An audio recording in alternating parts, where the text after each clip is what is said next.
Dear students, now we have reached to that particular zone of our discussions where now we would start focusing more and more on the denotative functions of the words themselves. So here is the manner in which one can see and understand how he is going to discuss about the denotative functions of the words in themselves itself.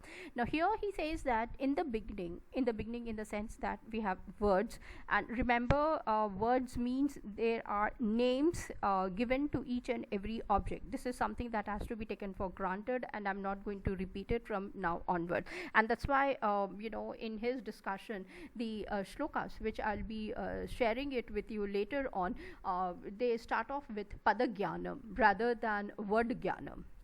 You see, we will understand and we will see more and more. So padagyanam, that is the word, and if word is there, there has to be a meaning attached to that word, and this meaning is operative only with the help of the recollection, or as a memory, or as a remembrance also you can see, and you can understand how the recollection theory of Plato also can be understood out here. So he says that with the help of this recollection, there is something which is being produced, and what is that production? That is nothing but the knowledge of the word itself, which he calls it as the padagyana, which means a denotation of the object is taken care by the word, and this is a function.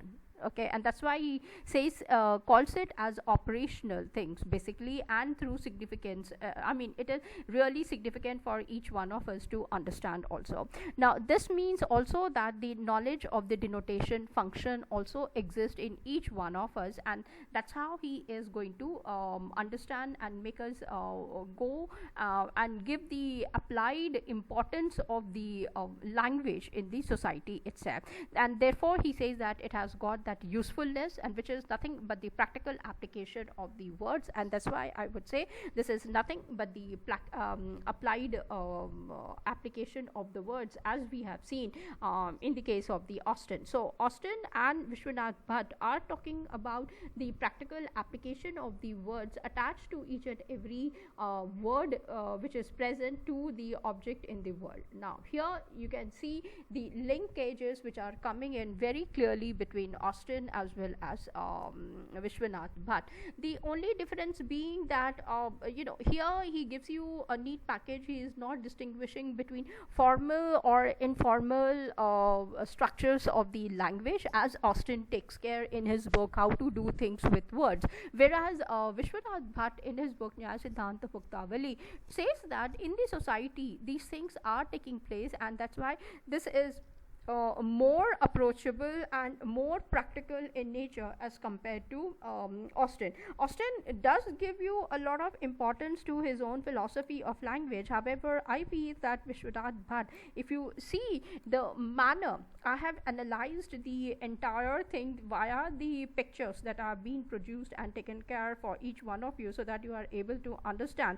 You will see that this has got much more importance in the public domain, wherein language is taking place and communication is being understood in a very neat manner, rather than as Austin has complicated it, or even Russell indirectly, who is talking about the language and the manner the denotations are taking place with the help of the logical, I should say, the symbols which are there for him, or even Frege when he complicates and he leaves out and is discussing in terms of the puzzles. Now here there are no puzzles, no I should say the tough language which Russell uses in his paper, or Austin, who through his lectures discusses so much. However, here Vishwanath Bhatta has very clearly given you the picture as to how the words, with the help of the names, he does not forget that names are there, names forms the words